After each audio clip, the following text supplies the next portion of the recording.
Hello friends, in our last lecture we have discussed gross profit ratio. Today we shall focus on other two categories of operating profit ratios, operating profit ratio and net profit ratio. To understand the meaning of operating profit and net profit, let us have a quick look on the format of income statement. Income statement shows the firm's incomes and expenditures during a particular period. It starts with income generated from business and then brings down to calculate profit. In manufacturing and trading concerns, income is generated through sales. When we deduct cost of goods sold from sales, we get gross profit. From this gross profit, first we deduct operating expenses.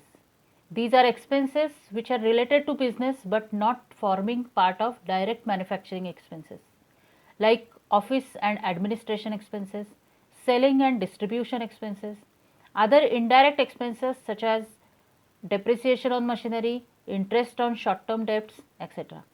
And after deducting operating expenses, we get operating profit. Therefore, operating profit is always less than gross profit. This profit is also known as earnings or profit before interest and tax. This means operating profit is the difference between gross profit and operating expenses. Now, if we add cost of goods sold with operating expenses, we get operating cost. Therefore, we can also calculate operating profit by deducting operating cost from sales. After calculating operating profit, add non-operating incomes such as interest received, dividend received, profit on sale of fixed assets, etc. And deduct non-operating expenses such as interest on long-term debts, loss on sale of fixed assets, etc. Then we get net profit before tax, and from this profit, when we deduct income tax, we get net profit after tax. This profit is also known as earnings or profit after tax. So mainly we get profit at three levels. The first level profit is gross profit, the second level is operating profit, and the third level is net profit. Now moving to operating profit ratio, it is equal to operating profit divided by sales into 100. And next is operating ratio. Now operating ratio is a part of expenses ratio, but because both these ratios are reciprocal to each other, I have taken it here. If one of these ratios is deducted from 100, another ratio can be obtained. Therefore, operating ratio is equal to 100 minus operating profit ratio. This shows average operating cost incurred on a sales of rupees 100. Next ratio is net profit ratio. Net profit ratio is equal to net profit divided by sales into 100. Let us now see application of these formulas. Here I have taken income statement of JK Cement Limited and Ultratech Cement Limited at a year ended 31st March 2020. Rupees are in millions. Let us first calculate operating profit ratio. Of JK Cement Limited, it is rupees 9,255 divided by rupees 58,016 into 100, that is 15.95%. And of Ultratech Cement, it is rupees 65,814 divided by rupees 4,21,248 into 100, that is 15.62%. Therefore, the operating ratio of JK Cement Limited is 100 minus 15.95, that is 84.05%. And of Ultratech Cement, it is 100 minus 15.62, that is 84.38%.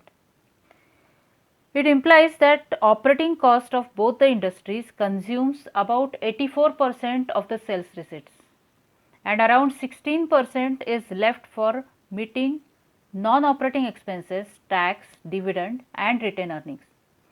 Now moving to net profit ratio of JK Cement Limited, it is rupees 4,834 divided by rupees 58,016 into 100, that is 8.33%.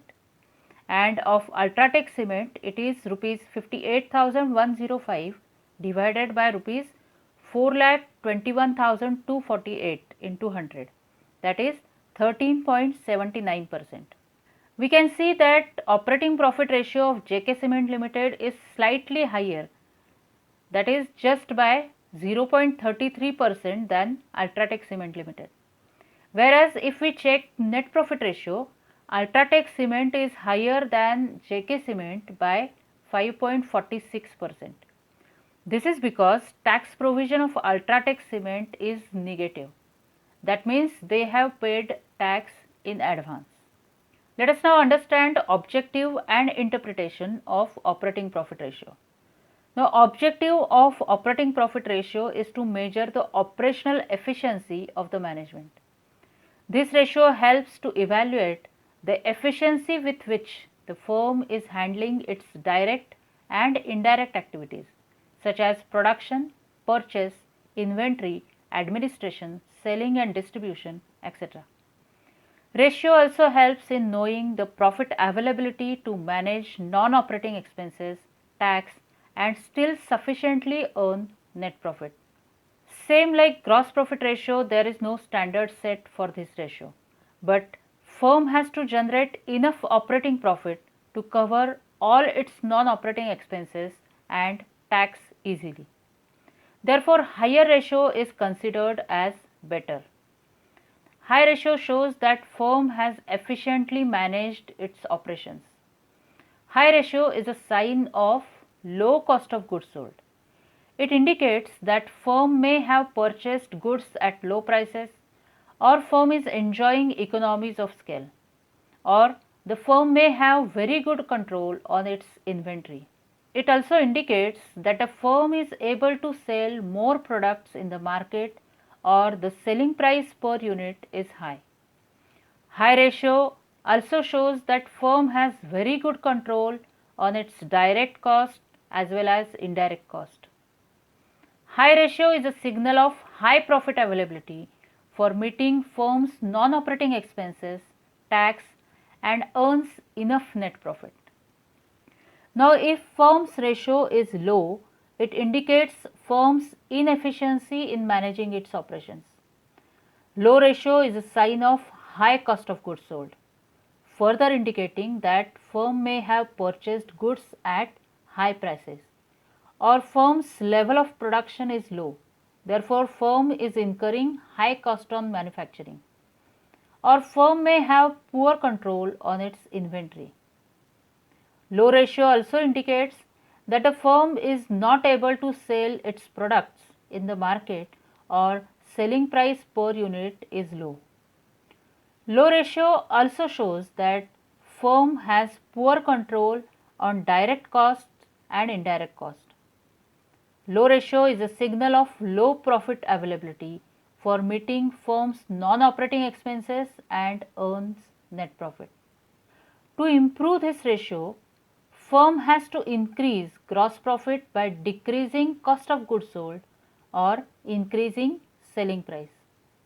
Firm has to keep good control on its operating expenses.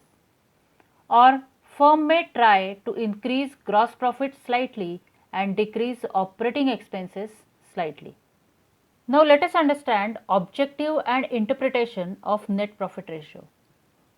Objective of net profit ratio is to measure the ability to generate overall profit through its operating, financing and investing activities.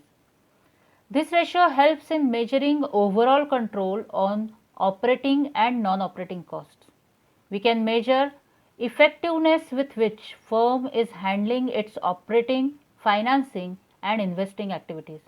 Ratio also helps in knowing profit availability to pay dividend and retain earnings, etc. Ratio indicates firm's ability to survive in adverse economic situations.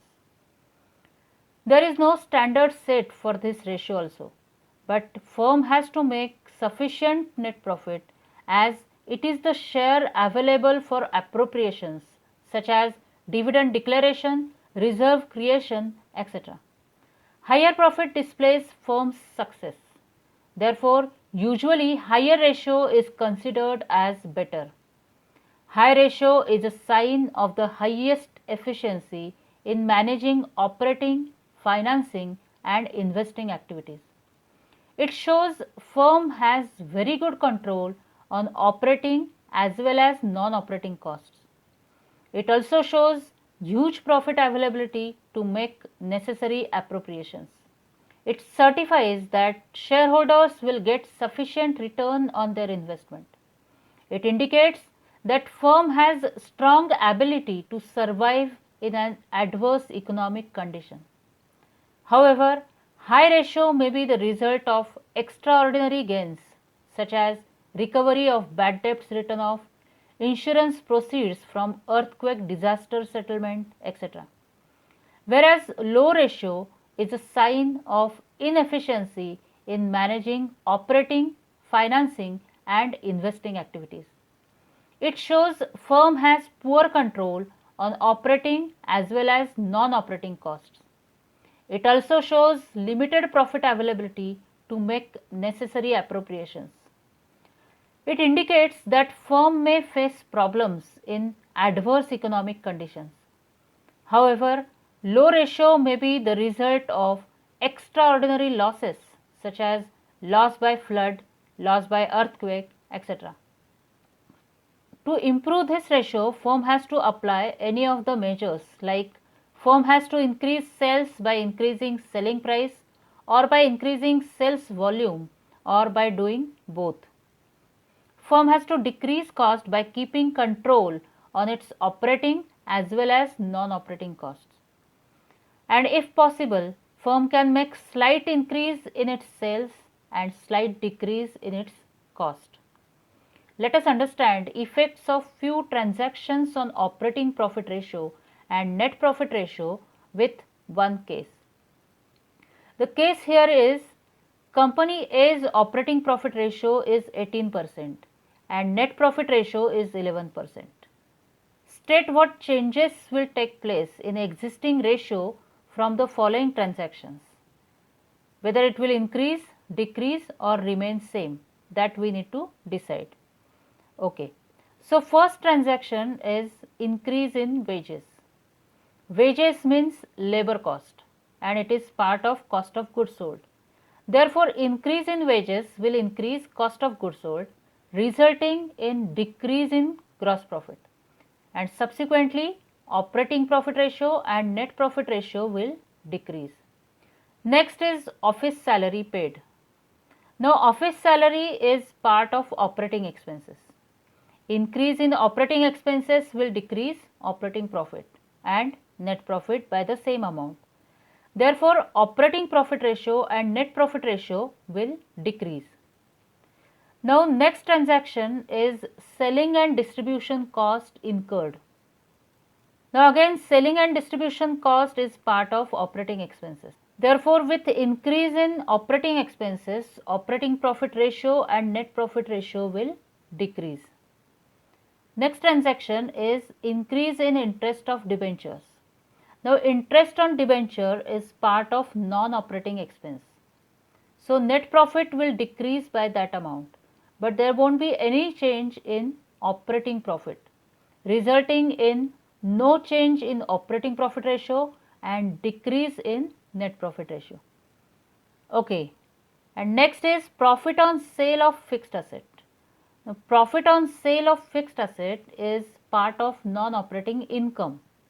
So, net profit will increase by that amount, but there won't be any change in operating profit, resulting in no change in operating profit ratio and increase in net profit ratio.